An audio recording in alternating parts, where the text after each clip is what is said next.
नमस्कार दोस्तों। आज की वीडियो का विषय ऐसा है जो कि आपके जीवन में हार जीत और जीवन में सदैव इस प्रकार की भावना रखना कि कोई और व्यक्ति या कोई और चीज़ हमसे आगे ना निकल जाए, कि कोई व्यक्ति हमसे आगे ना निकल जाए या कोई अमुक विषय हमसे आगे ना निकल जाए। तो बिना समय व्यर्थ किए बढ़ते हैं आज के क्रमांक की ओर। आज के इस युग में जीवन यापन करना बहुत ही मुश्किल हो गया है, क्योंकि हमारे पास बहुत से प्रश्न आते हैं जिसमें से मैक्सिमम टाइम लोग यही पूछते हैं कि अपने जीवन को स्थिर कैसे करें। आज का जीवन इतना भाग दौड़ भरा है कि मनुष्य के पास किसी भी विषय पर ज़्यादा सोच विचार करना या अध्ययन करने के लिए समय ही नहीं है, जो कि अपने आप में एक बहुत गलत ही अभ्यास है। हमें इस बात पर कभी निर्भर नहीं रहना चाहिए कि क्या ऐसा करें अपने जीवन में जिससे हम दूसरों से आगे निकल जाए, कि हर चीज़ में दूसरों से ऊपर दिखे हम। जीवन में प्रतिस्पर्धा करना अलग बात है। यदि प्रतिस्पर्धा का भाव मन में आ जाता है तो आप एक हार जीत की दौड़ में निकल पड़ते हैं, जो कि आपकी सबसे बड़ी भूल है। आपने बचपन से सुना है कि जीवन में हमेशा प्रतिस्पर्धा करें, लेकिन प्रतिस्पर्धा यानी कि मन में एक ऐसा द्वंद्व उत्पन्न हो जाना कि स्वयं को हमेशा दूसरों से आगे रखना है।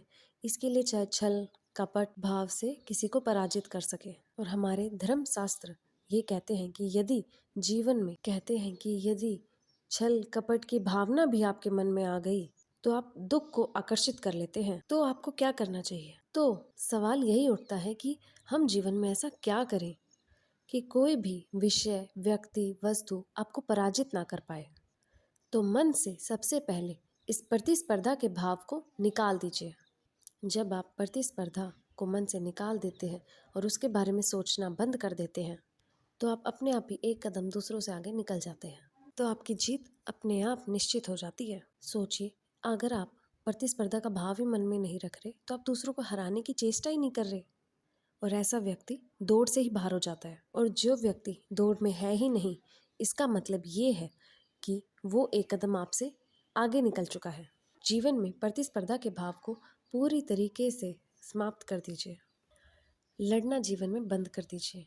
और यदि आपको लगता है कि आपको प्रतिस्पर्धा करनी चाहिए, लड़ना क्या बुरी बात है, तो यह प्रतिस्पर्धा आप किसी और से करने के बजाय आप खुद से कीजिए। तो आप एक लक्ष्य निर्धारित कीजिए और उसका पीछा कीजिए। आपकी इस प्रतिस्पर्धा में कोई और प्रतिद्वंदी नहीं होना चाहिए सिवाय आपके। और इस प्रतिस्पर्धा को यदि हम स्वयं पर ही आधारित कर लेते हैं और इस दौड़ में सिर्फ आप होंगे और आपका अहम होगा, तो आपको प्रतिस्पर्धा ये करनी है कि आपको अपने अहम से जीतना है। तो स्वयं को आगे बढ़ाना है तो स्वयं ही दौड़ना होगा, क्योंकि आपकी ये दौड़ किसी और से नहीं है, आपको स्वयं से जीतना है। तो यदि आपको प्रतिस्पर्धा करनी है तो आप स्वयं से कीजिए, क्योंकि आपको स्वयं से जीतना है, किसी और से नहीं। और स्वयं से की हुई प्रतिस्पर्धा में एक दिन विजय आपकी ही होगी, और ऐसी प्रतिस्पर्धा में आप आगे ही बढ़ेंगे।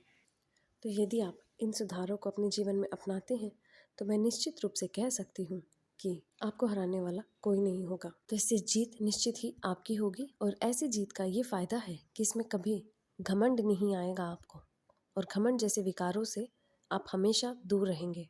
क्योंकि अगर आप ऐसे विचार नहीं रखेंगे तो आप एक न एक दिन अन्य विकारों से घिर जाएंगे, और फिर ऐसी जीत का कोई फायदा नहीं होगा।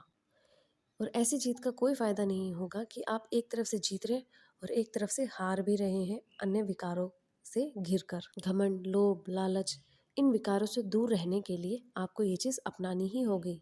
तो हम आशा करते हैं कि आप इन नियमों को ज़रूर अपनाएंगे। नीम करोली बाबा की जय।